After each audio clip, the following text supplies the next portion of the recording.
What's up, podcast listeners? It's your host, Rafael Matuszewski, and this is another solo edition car vlog. And I look like absolute horseshit, but I don't care because I'm going to the gym to sweat my ass off. Anyway, I've brought with me my top 3 cities because I keep forgetting to write them down, so I put them on my other phone. Number 1 most listened city is Dobbs Ferry out in New York. This city has popped up on my list a couple times. So shout out to everyone in Dobbs Ferry listening to my show. The next one is a city in Mexico that I'm most likely going to butcher. It's Oaxaca. Man, I am sorry. Anyone from Mexico, let me know how badly I butchered that one. Number 3, all the way in Australia, a city called Minto. Shout out to everyone in Minto listening to my show. And a honorable mention, I think they came in at number 7 on my list. All the way in Algeria, a city, and again, I'm sorry if I mispronounce it, called Sikida. Hopefully I said that correctly. Anyone from Algeria, please let me know how to pronounce that. Same goes with Mexico. Please let me know if I butchered that really, really badly. I am most certain I did. Anyway, I want to get back into our series of low back pain and what to do about it, because it's a long, grueling process, especially when you don't have the right tools. So to kind of recap, we first talked about, are you either flexion intolerant or extension intolerant? And then we moved into breathing, and then into specific exercises. And I believe we ended off with the dead bug, and if I am not mistaken, maybe the bird dog. If we haven't hit the bird dog, we're going to hit it right now. And this goes into the McGill Big 3. So the McGill Big 3, if you don't know who Stuart McGill is, he is the top and leading researcher, in my opinion, when it comes to low back rehab. He's probably put in 30 to 40 years of research and dedicated his career to low back pain, so definitely look him up. The McGill Big 3 is a half a side plank, a bird dog, and something called the McGill curl up, which is kind of like a crunch, but not really, because you barely get off the floor. And all these 3 exercises are researched and proven to help people with low back pain. Like, if you had to do these daily, well, I would want you to do them daily, you would see a huge improvement in pain and life quality. So I'm going to tackle the bird dog first. So the bird dog is probably one of the most butchered exercises out there. The bird dog is probably prescribed by every physio and chiro and rehab professional out there, but a lot of people do it incorrectly. So if you look at the bird dog exercise where you have the opposite hand and opposite leg extending, most people, when they kick that back leg back, their heel goes past their bum. For the most part, people's hips are pretty freaking tight these days. So my guess is that when they extend their heel back like that and it goes past their bum, they're actually not using their glute to engage hip extension. They're using their lumbar muscles to extend their hip. And when I see this in my assessments, when people perform the bird dog for me, now I know every time your body's required hip extension, you're going through lumbar extension, and it's a habit. And then you wonder why people deadlift or do single leg deadlifts or any kind of hip extension movement, they get low back pain after the exercise. It's ingrained in their head and brain and nervous system that Oh, you need to extend through your hips? We're actually going to use our low back instead. So when I coach it, I almost want their back toe to almost drag the ground and hover like maybe an inch. And then with that heel drive, they can really think and engage that glute to drive back to get proper hip extension. Now that we have that covered, that opposite arm reaching out, I want that to work too. I want that bicep to be right beside the ear as it extends, and I want you to create a fist as you're driving through, like you're trying to punch someone or you're Superman flying through the air. You're just driving that fist as hard as possible. On the way back, simultaneously with that leg and fist that are at full extension, you're driving through, you come back and relax.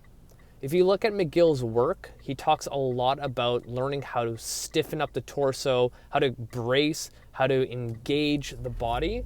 Because when you lift anything, most people just think, oh, you know, this box or my kid or my dog is only 20 pounds, I'm just going to go lift it. If you properly brace yourself to engage and kind of create that abdominal stiffness that McGill always talks about, and you lift up that 20-pound object, you are now making yourself more resilient and ingraining a habit that anytime when it comes to picking shit up, you're going to be fully braced for it, and that's going to translate to what you do in the gym. If you look at any long-lasting power lifter, they understand this. When they go up to a bar to deadlift, if it's 135 pounds, they're going to treat it as their 1 rep max at 800 to whatever, right? No matter what the weight is, they're approaching it mentally and physically like it's their 1 rep max. So if we started implementing that into certain exercises where you're trying to get that mind and muscle connection of learning how to create stiffness and rigidity and then also learn how to relax, things are going to be a lot better for you every single day of your life when picking up shit. So the bird dog is not some flimsy back and forth yoga Pilates movement. It's an actual hard in quotation, air quotes here, core exercise. It's allowing the body to actively do a cross pattern movement while stabilizing not only the hips but also the lumbar spine and your core. So now that we have this bird dog in place where we know how to create intra-abdominal pressure, create that tension and stiffness, and if I went by my client doing a bird dog and they extended straight out and I told them hold it there for 5 seconds, I should not be able to push them over. Like, that's the kind of brace you want. And that helps relieve pressure on that lumbar spine and teaches your body and nervous system how to create spinal stability, so then when you do something dynamic like pick up your kid, you don't fuck your back up. That's like a scientific term. Don't fuck your back up. So there you have it. The bird dog.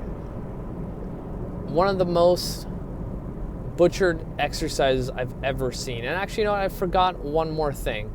The supporting hand on the ground as you're doing that opposite hand and leg reach, I want you to think of corkscrewing that hand into the ground like you're trying to freaking break the floor.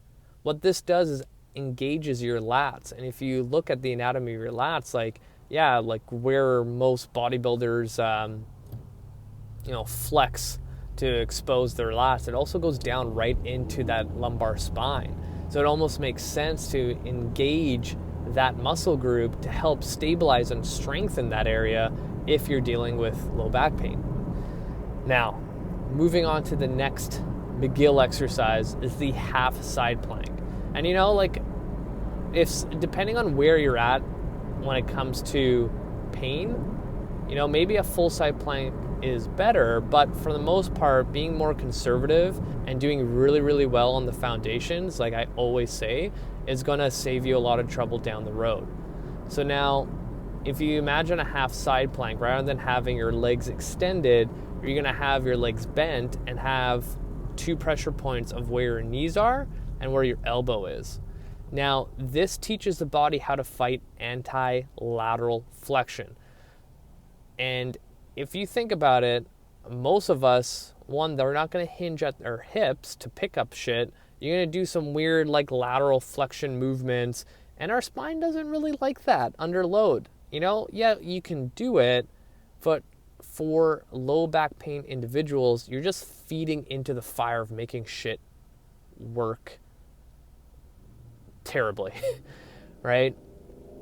Getting comfortable in that half side plank position where you're taking, 20 to 30 seconds and you're learning how to brace and you're creating that tension, and like small coaching cues go a long way. When I get someone into that half side plank position, I'm telling them to squeeze their ass as hard as possible. I'm telling them to drive their elbow into the ground like they're trying to pierce a hole into the gym floor. And then with their hand, it's not loosey-goosey, it's another fist. They're creating tension, they're holding, their chest is up, their head is neutral, and they're breathing. And then switch to the other side. Now that half side plank that most people have their ass hanging backwards, their head tilted over, and their shoulder dropping forward, and they're just like, when is this going to be over because I'm bored and I want to get into my workout? It's going to make a huge difference. This is where coaching comes into play. Like, I always make this analogy. Like, I can, do my own plumbing at home. Like, I can go on YouTube and figure that shit out. But one, it's going to take me a lot longer to get to the outcome that I want. And two, most likely, maybe a month, 2 months down the road, maybe even a year, a pipe is going to burst. A good example of this actually was, and I think I brought this up before on my podcast a couple of years back, my dishwasher broke. And me being cheap, I was like, you know what? I could probably fucking fix it. 6 hours later and almost flooding my apartment, I got it to work. But now my dishwasher goes through a whole series of like every year always stop working, and then I have to take it apart. Like now a little bit more efficient because I understand this thing like inside and out. But I could have saved all this trouble by hiring a freaking plumber to come in, maybe spending an hour to fix the whole thing, and boom, done.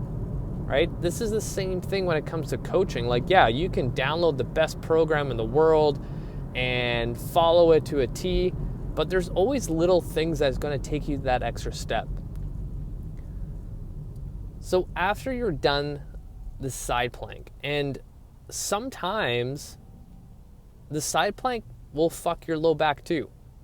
And most recently, I started training this new individual, and even the half side plank is not too happy on their low back.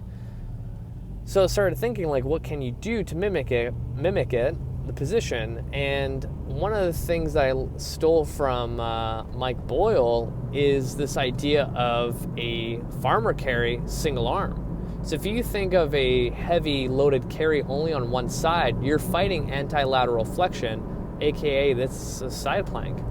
And I thought it was brilliant. So you could easily just do an isometric hold of a heavy dumbbell or a kettlebell in a standing straight posture and not let that dumbbell or kettlebell pull you over where the weight's at. And 30 seconds each side, nice and easy. Now the last one, the McGill curl up. Imagine you're lying on your back and you have both hands underneath your low back to ensure that you have a neutral spine and you're not overly arching. You have one leg bent, say it's your left side or right side, doesn't matter. And you're thinking of driving your chest up towards the ceiling so only your shoulders and head slightly lift off the ground, maybe 20 degrees. So it's almost like an isometric hold and not a crunch. There's no flexion in the spine. You're literally just lifting your shoulders off the ground, chest towards the ceiling, head stays neutral and follows, and you hold it 10 to 15 seconds rest, 10 to 15 seconds rest, 10 to 15 seconds rest. What this teaches is creating that stiffness that you need to properly brace. So if you are familiar with like hollow rocks or like a hollow body position, or if you just hang on a pull-up bar and drive your feet forward to mimic that hollow body, you feel that isometric contraction right away in your abdomen area. So with this one, it's like a very foundational movement to reteach the core how to stiffen and brace.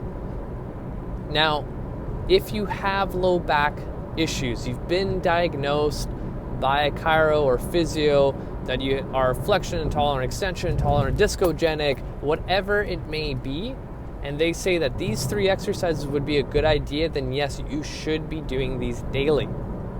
That's the big thing. A lot of times you'll go on the internet and find a lot of good information for exercise based on your condition. Like, I post a lot of rehab stuff because a lot of people are broken.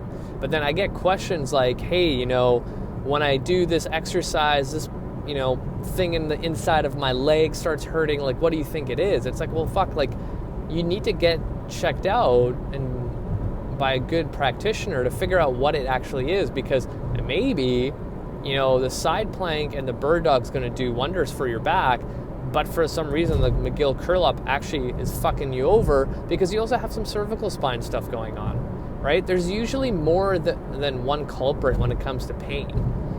But for the most part, generally speaking, these 3 are proven to help tremendously when it comes to back pain. They're really, really simple, and they can be done daily. If people took the time to actually do these 3, it would help their quality of life so much. If you guys easily search on YouTube like McGill Big 3 or literally just the bird dog and half side plank and the McGill curl up, you'll find those videos really quickly. This also makes me think that I should probably create a post on these to help you guys out, have a little more of a visual. But that's it for me. Thank you guys for listening to my rambles. You guys are amazing. Thank you. Let me know if you have any questions. Feel free to reach out. Hit the show notes. Add me on Facebook. Add me on Instagram. I'm pretty sure I'm the only Rafał Matuszewski out there. Thank you guys. You guys are freaking amazing. Until next time.